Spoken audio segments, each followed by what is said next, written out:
Today we're gonna make a recipe for Passover, and we're gonna make forgotten cookies from my Jewish Passover and Middle Eastern little cookbook area. So I've got forgotten cookies here, which we'll talk about. And Jerry is the cameraman behind the scenes, and he'll, I'm sure, make some pithy little comments at some point. It has just a few ingredients, so there really are only, 4 ingredients, and the 4 ingredients are eggs, which we have our eggs here, and then we're going to add sugar, we're going to add chocolate chips and pecans, and that's basically it. So I just noticed that we're supposed to have a pinch of salt, so let me make sure. That's not working. Let's see over here. Well, it'll be saltless then. So the first thing is we need to crack the eggs, and so it calls for 2 eggs, but I brought 3 because you never know if one of these is going to be a problem, and all we want is the egg white. So if the yolk breaks into the white, we probably want to use it in a different dish. So instead of breaking the whites into the bowl that I'm going to beat them in, I'm going to break them into a different bowl and make sure that I don't get any yolk with it. So we're going to separate the whites from the yolks. So there's a very nice bowl of white, and the yolk goes over there. And this in the sink. And we're going to drop the first white into the bowl that we're going to beat them in. And now we're doing the second one. You don't want to collect them because if you get some yolk in, you'd ruin all of it. Egg whites don't beat if there's any yolk in it. So we want to get it right. So there we go. Again, nothing broke in there. So we have a second white ready to go. And we don't need these anymore.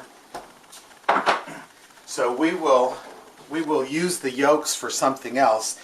If you have a recipe that you want to be a little richer, you can use 2 egg yolks instead of 1 whole egg. So I have some other recipes that we've talked about for Passover. We'll probably show how to make them at some point later. So you could use it in the frangipane recipe, which calls for 3 eggs. You could use 2 whole eggs and those 2 yolks. Or the Passover biscotti, which is really delicious. And that calls also for 3 eggs, so you could use 2 eggs and then those 2 yolks. And I vote for this frangipane. You vote for the Frenchman? Well, all right, you can make it then. So now we're going to beat the whites. And you can see that behind me I have my grandmother's old mixer back there. And so it would be really fast if I used that. But you know what? It's more fun to use this than to use that, and I don't know, I just like to look at that. So at this point the eggs are frothy, you can see that, and so now I'm going to add the sugar a little bit. I'm going to beat it a little more, and I'm going to add a little more sugar, and beat it a little more.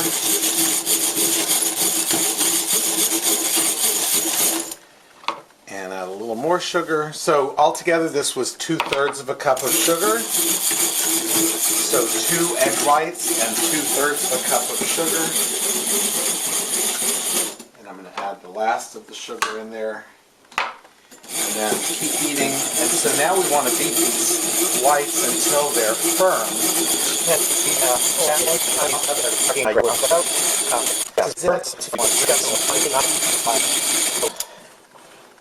My goodness. So my grandmother, this was one of her bowls also from, I think, the 20s. When they first came to America, they bought a farm in Vermont.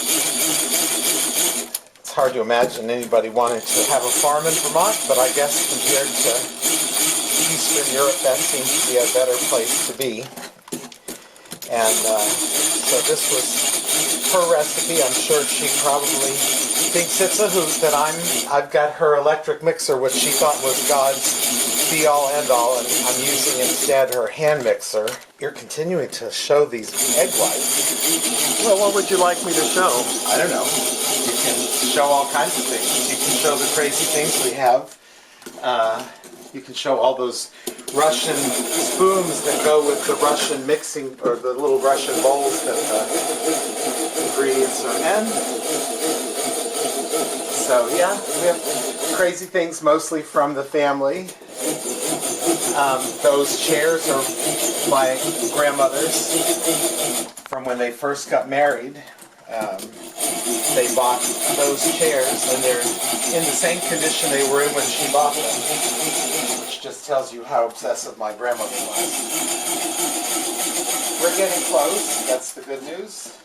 So you see it's starting, and I will tell you, when it gets to the point that you're either tired of mixing or you feel like it's enough already, the more stiff it is, the better they'll come out. But, so, they're starting to be stiffish. Yeah, they're pretty good. We'll give them a little more.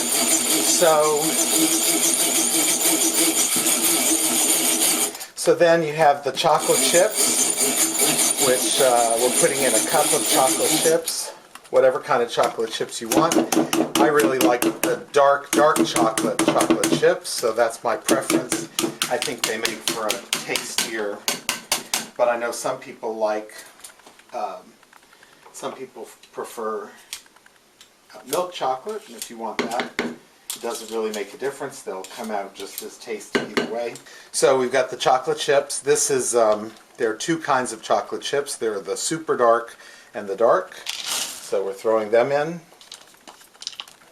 And then pecans. And so you start out with whole pecans. I actually like to roast the pecans first because they're crunchier. And so you just kind of twist them. So if you just take the pecan and you twist it, you'll get little pieces. And to roast them, put them in the oven at 325 for 15 minutes and then let them cool. The flavor's much better. You've got a richer flavor and they crunch better. So again, a cup of those. And then you just mix it all into this egg white. Pretty simple. Do you have to be careful about mixing it in the egg white? You do not have to be careful. This recipe, I think probably the reason my grandmother gave it to me is because it was designed for idiots, and so you're guaranteed to be able to do it. She had some very complicated recipes that That she never gave you? there you go, that she held on to. But this is very easy. So I will tell you about pecans. The best place to get pecans is from Houston Pecan Company. And Toby Cooper owns Houston Pecan Company, so it's a Jewish company, and they're kosher, so if you're making it for people who are worried about that, that's also great. And they're open through the 8th, so through, I think, next Wednesday. And you just call them, and they'll bring your order out curbside, so that's great. Their number is 713-772-6216. Why would I tell you this? Because she's a longtime friend of the family. My brother got married in their backyard. So anyway, they're great. So that's a good place to get some pecans if you need them. And so let me get the pan, and we're going to put them on a pan. It's very simple. The pan is just prepared with a piece of aluminum foil. I like to use the same aluminum foil until it dies. So this aluminum foil has, let's just say that it's had many kitchen duties before it ended up on this pan. For these forgotten cookies. You're supposed to get 2 dozen. It obviously depends on what size you make your cookies. They are not beautiful when you drop them onto the pan. So you just take a glop like that and you put it on the pan, and then you get another glop. Pretty straightforward, and I hope that I'm going to be able to fit all of them on this little pan. So the oven has been turned on to 350 degrees and preheated while you were doing all this. And so then all you're going to do once you've put them all on the pan is you're just going to shove them in the oven, turn the oven off, and go to bed. So they're called forgotten cookies because you intend to forget about them. Are you licking that? So, yep. Wait a second. I get No, yes. So there's Pepperone, and he is licking, go ahead. Go ahead. This is one of the best parts is that you get to lick. Go ahead. Yeah, no, Okay. that's quite enough, thank you. All right, I'm going to give you the camera back so that I can finish doing this.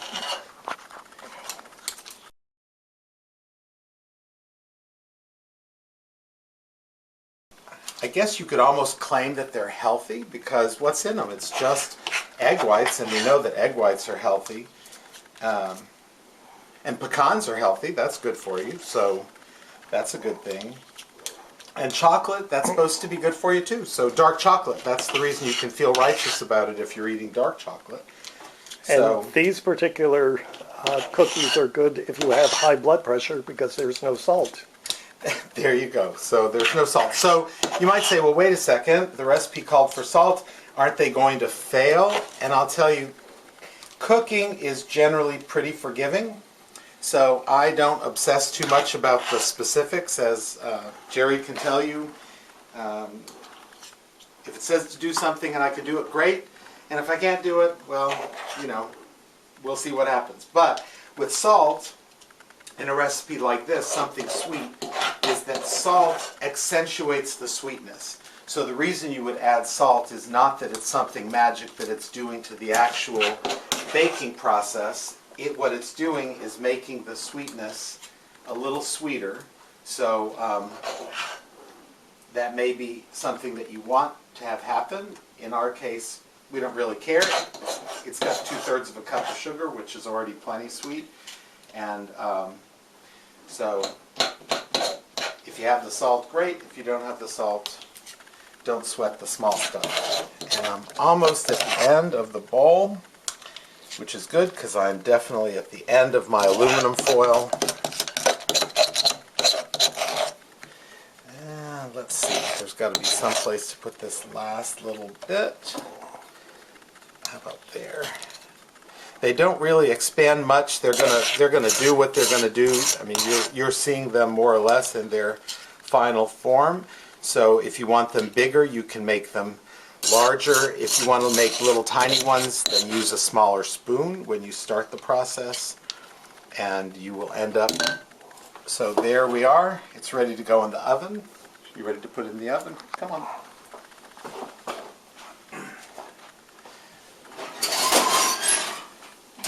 So in the oven it goes. And now we're going to turn the oven off. And we're going to forget about them, and tomorrow morning we'll look at them and you'll see what they look like.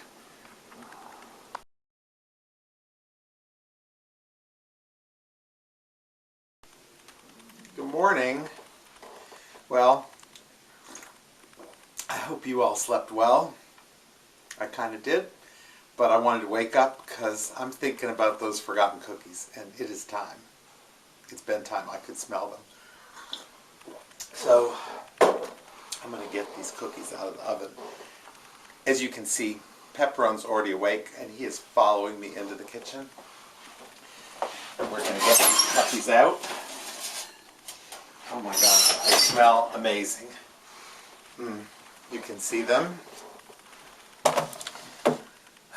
All right, so they're done. You can see they're not particularly brown.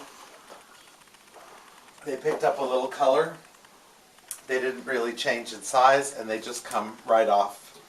So you just put them on a serving dish. And I guess I could count how many we actually got. Is somebody taking one? I think so. So let's see, how many do we have? 1, 2, 3, 4, 5, 6, 7, 8, 9, 10, 11, 12, 13, 14, 16, 18, 20, 23, 26, 30, 32, he's got one, 33, and 34. Click, mister. They're crunchy, and they're delicious. And my aluminum foil is ready to be used again. What do you think, Pepperone? Is that a yes? They're delicious? Yes.